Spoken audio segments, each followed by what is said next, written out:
Hi Sagittarius, welcome to Higher Source Tarot for your November mid-month tarot reading. This is for all Sagittarius, Sun, Moon, Rising, and Venus.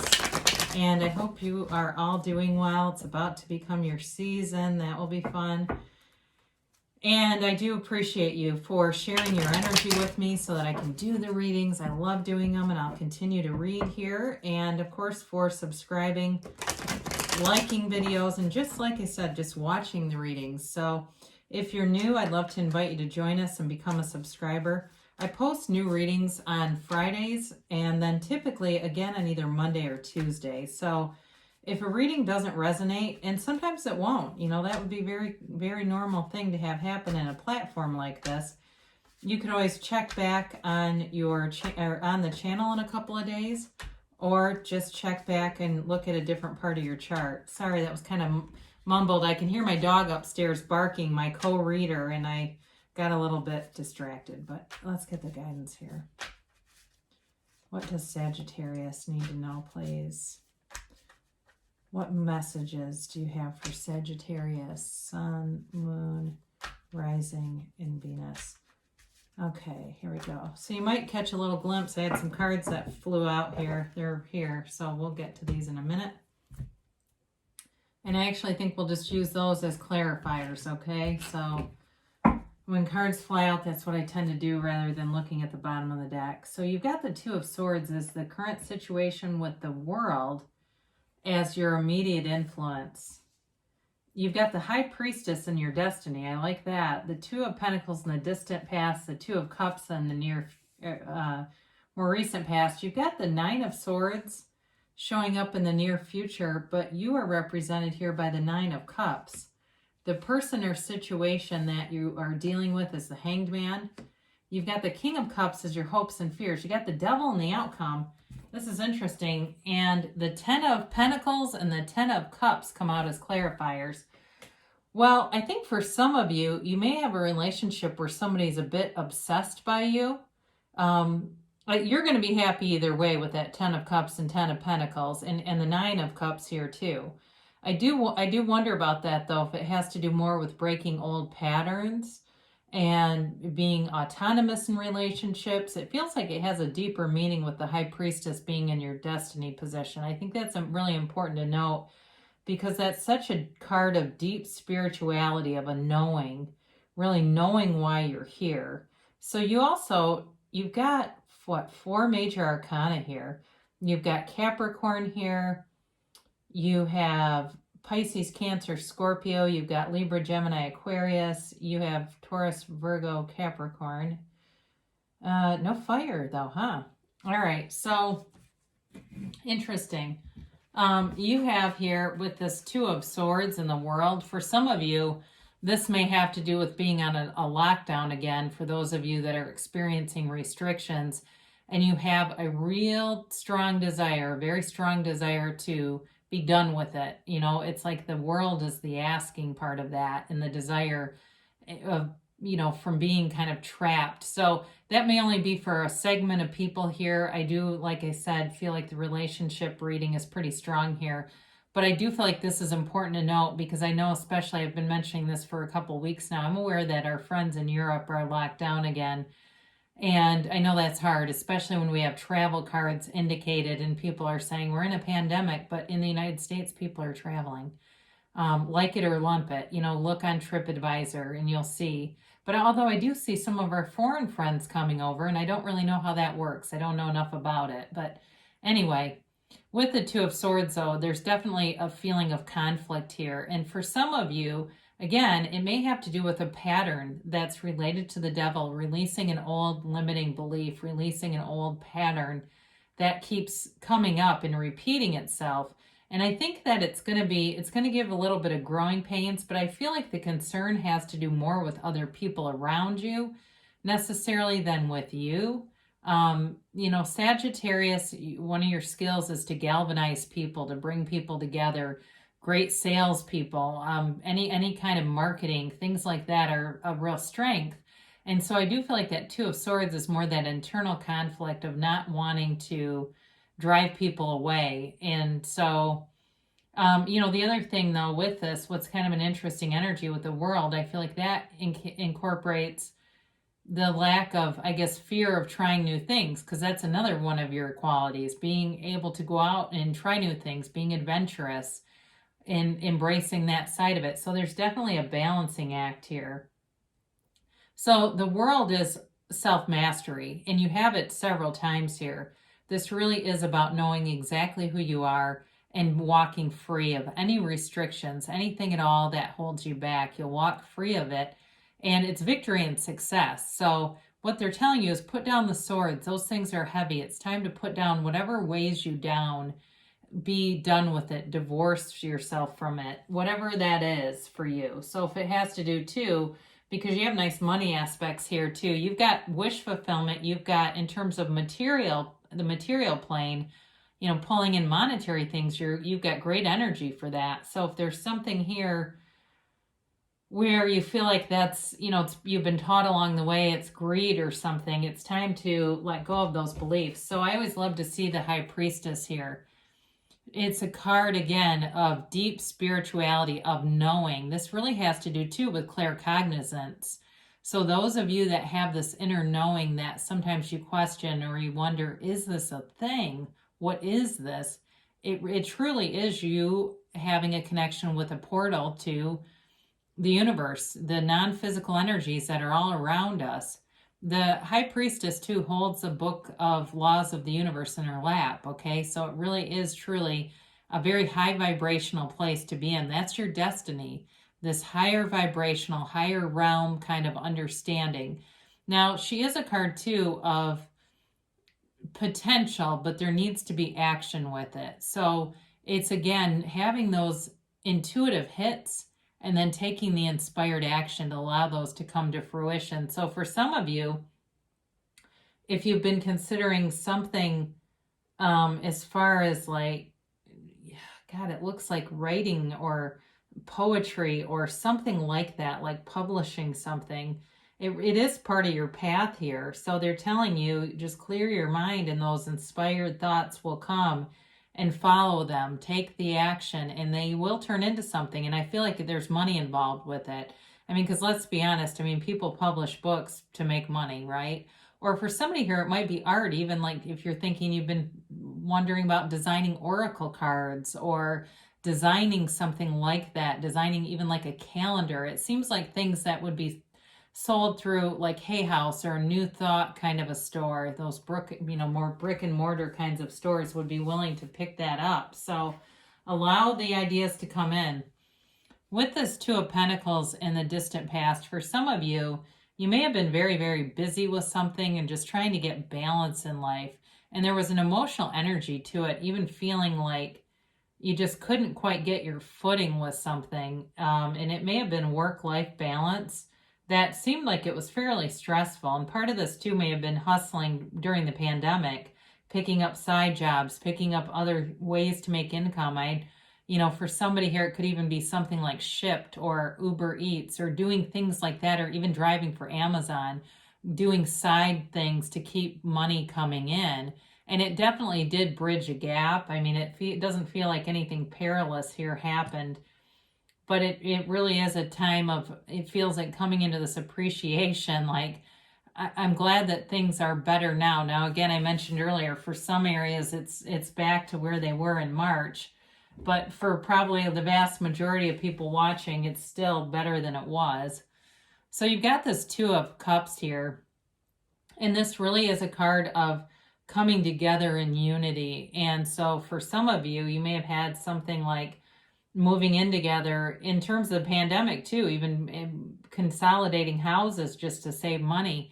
But this is too in terms of love as a match. So if you met somebody recently or you've been in a relationship, there really is love here, and it continues to flourish and grow. And I do feel like there's a commitment here, and it's something that's going to bring you a lot of joy, but there's a part of you that needs to release something. There's sort of this nagging little piece of doubt, this glimmer of doubt that still rests within. It resides deep down, and it has to be eradicated. And that's why the Devil's here. But it's you're on this journey of self-discovery and awareness anyway. So it's, I mean, that's pretty typical to stumble across something that may have been inserted a long time ago and has had decades to develop. But the Two of Cups, again, it brings in a relationship. And so for work too, though, this is also, you have nice aspects here too in terms of being in a good fit with work and feeling happy overall. I mean, what's coming towards you is really happiness overall. Now, the Nine of Swords brings some restlessness in. And again, part of this is getting comfortable in your own skin with whatever needs to go here.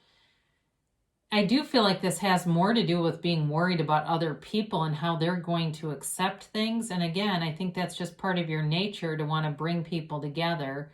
Now, some of this, for somebody here, if you celebrate the holidays and have people coming together, there might be a little bit of anxiety around that too, like having, and maybe that's the consolidating houses. Maybe I'm actually seeing house guests coming. But it is this restlessness. But the thing is about the Nine of Swords is it's almost the end of a cycle. So it's not like it's a long-term anxiety that just plagues you. It's not lifelong. And the other thing is the blanket that this person has covering them are, it's covered in the signs of the zodiac and roses. So it's really desire here, but it's also sort of a comforting sign. Things are evolving around you. And this seems, like I said, fairly minor. So you're represented with the Nine of Cups here, and we'll just show you together since the 10 came out. So funny that the 10 of Cups and 10 of Pentacles are the two cards that fell out.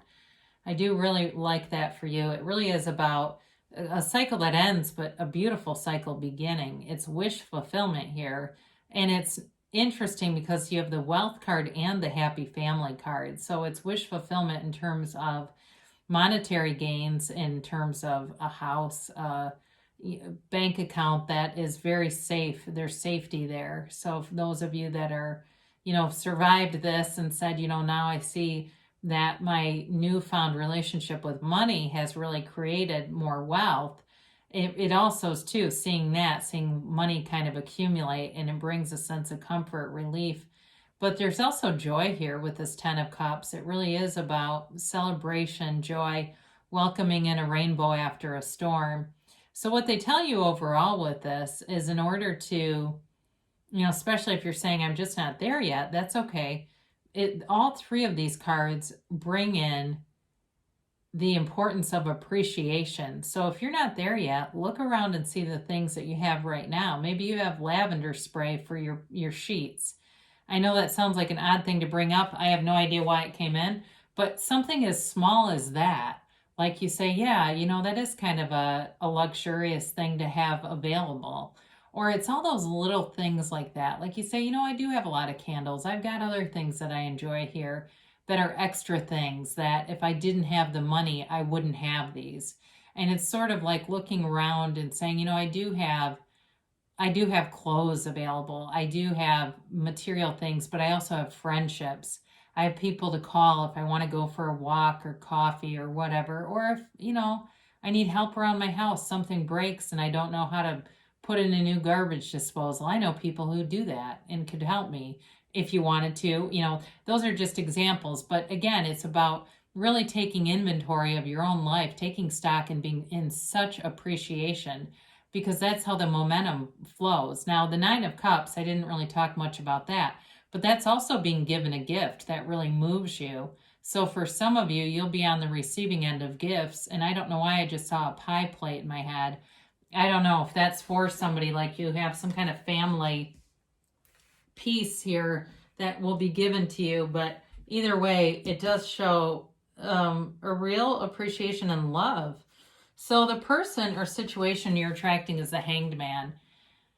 For some of you, this is somebody who is changing their perspective, and they may have been closed off to love and are opening up to it. And it may be somebody too who is in a period of self-development. And this is the card of the counselor, the poet, the writer. It's really a person, though, who wants to have relationships, who doesn't want to have any conflict. It's surrender to win. It's letting go of old ideas. It's also somebody who's very progressive in their thought, their thinking, very open-minded, very forward-moving kind of energy. Again, very, very compassionate person here too. So for some of you, if you're saying, I really don't have new love coming in, but in terms of where I feel like this relates to the devil, it's really letting go of an old concept, an old repeating pattern. And this is how you do it. So whoever this is a bridge. There's like this bridge I get to allowing that to be removed from you. And I do, like, it's interesting because I like this reading overall, and I could have chosen not to do it with the 9 of Swords and the devil here, but I don't see those as negative aspects. I see those as they're like this necessity on the road to self-mastery. So I don't see this at all as like you're going to be in something that needs to be obsessive. This is the thing. Oracle cards are designed to be sort of like the easier, softer way. The tarot is your best friend who always tells you the truth. And so they're just identifying, this is what you have to do. This is what's the advice is about, removing these old patterns and letting go of them, and knowing that you're worth it to have good things coming in. So if you say, this Hanged Man person doesn't sound anything like what I'm used to, well, that's because you're worth it to have somebody who feels that way, who's got that energy field. So the King of Cups are your hopes and fears here, and it's really about having a mature relationship with people who are emotionally vulnerable but integrous, honest, loyal. And this is also, too, a card of somebody who's very well developed in terms of all areas. They're abundant overall, but emotionally developed, mature energy, and even kind of a fatherly energy. So it could be somebody, too, that you're attracting who has children. It doesn't have to be a man, though. Could be a woman too, but either way, it's a card, like I said, of self-development. So somebody who's read a lot of books, is open-minded, who knows who they are, and they're not afraid of it. They're not afraid of laws of the universe. They're very open to that kind of information. I don't know why, because this can be a card of a doctor, but I saw a geologist. I don't know if this person has a rock collection from way back or where the hell that comes from, but I just got geologist. And so there may be something to that too, that this person's very earthy, even though there's not a ton of earth in this reading, but it certainly could be. You've got the devil here. We mentioned this, and this is about letting go of an old pattern. It also could be somebody who's very obsessed with you or gets very obsessed, although as I went through the cards, that wasn't an overwhelming feeling, but there may be somebody here that this is part of their story, like you're letting go of old addictive relationships in order to bring in people who, because talk about two different energies. The Hanged Man and the devil are like completely different, right? The devil literally has people chained up in front of him, and the Hanged Man is, surrender to win. You can't get different, more divergent energies than this. So this really has to do with letting go of this and moving forward and knowing that you are attracting. The universe is a mirror, right? The universe mirrors what we believe. And so we get what we expect very consistently. That's the good news. The universe is so consistent. The bad news is we're not. We tend to have a mix, and it can be a process. I know. But, you'll see two people who manifest very easily in their lives. It just seems to happen. They have those inspired ideas and they're not afraid to act. They release all the resistance, and that can certainly be you. So let's see what the yes, no, maybe is here. So you've got forgiveness. So for some of you, it may even be about forgiving yourself. I've heard spiritual teachers talk about using Ho'oponopono directed at yourself in this sort of forgiveness prayer or chant or whatever you want to call it, but really directing it again at yourself, and knowing that when you're in alignment, you don't make mistakes. So if there's things that are regrettable or you look back on and you wish wouldn't have happened, that's just being out of alignment. So communicate clearly. Again, the universe hears you, mirrors you, and so we always want to be very clear, and not only with our words, but our feelings. Our feelings are the secret. Neville Goddard taught that. Your feelings are the secret. your thoughts are the language of the mind, your feelings are the language of the body. And so we want those two working together, working in tandem. What we can fall prey to is our mind takes the day shift and our heart takes the night, and we don't have that resonance. So we get bits and pieces. Recovery. Now, I didn't get a lot with this, but I did mention the card of the doctor, and so maybe that's why that came in. And even too with the Nine of Swords, that also could be related to this. If you have some kind of physical recovery, they're just telling you that you're on the road to recovery and that things are improving all the time in terms of your physical health and wellness. The timeline they give you is in the next few months. So you have things coming to fruition, and definitely with those 2 tens, this is a new cycle. They give you an emphatic yes. I haven't had this at all in this mid-month series. I don't think I pulled this once. So it really is a card of being the center of your universe. You hold the sun in one hand and the moon in the other. So they tell you to go forward. So I love you guys so much, Sagittarius, and thanks again for watching. I'll be back again soon.